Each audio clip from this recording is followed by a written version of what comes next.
अंतरिम बजेट आज सादर करण्यात आले। समाधानी आहात का? शेतकऱ्यांना यामधून काय मिळाले असं वाटतं? खरं तर हे बजेट अंतरिम बजेट आहे 3 महिन्यासाठीचं आणि त्यामुळं या बजेटमधून फार मोठ्या अपेक्षा ठेवायचं काही कारणच नव्हतं। कारण ज्या सरकारला गेल्या 10 वर्षामध्ये शेतकऱ्यांच्यासाठी सामान्यांच्यासाठी काय करता आलं नाही ते आता 3 महिन्याच्या बजेटमध्ये काय करणार आहे हे स्पष्टच होतं। तरीसुद्धा जे काही फुटकळ तरतुदी केल्या त्या अत्यंत निराशाजनक आहेत। त्याच्यामध्ये काही हाताला लागणार नाही।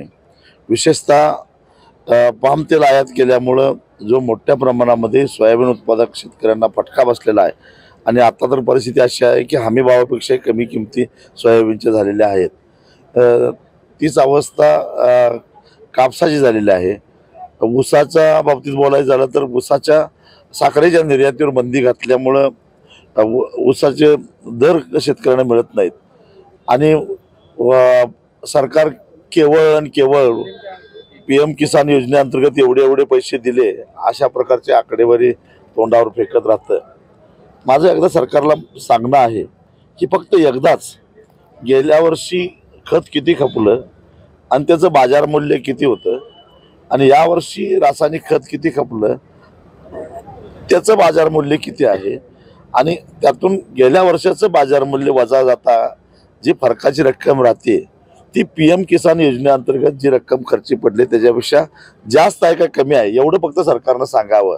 म्हणजे एका बाजूला PM किसान योजनेच्या माध्यमातून दिल्यासारखं करायचं आणि त्याच्या दुप्पट शेतकऱ्याच्या खिशातून काढून घ्यायचं हे धंदे आता बंद केले पाहिजेत आणि आता शेतकरी काय फसेल असं मला काय वाटत नाही। शेतकऱ्यांच्याही यांच्याकडून फारशा अपेक्षा नव्हत्या आणि त्या दृष्टिकोनातून विचार केला तर शेतकऱ्यांच्या अपेक्षेप्रमाणेच हे बजेट झालं की अपेक्षा त्यांच्याकडून नव्हत्या।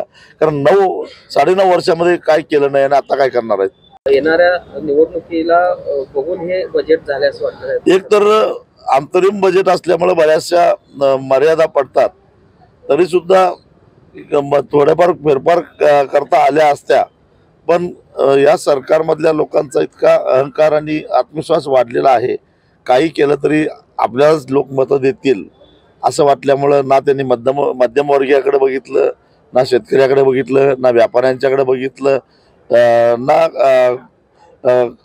असंघटित कर्मचाऱ्यांच्याकडे बघितलं मजुरांच्याकडे बघितलं।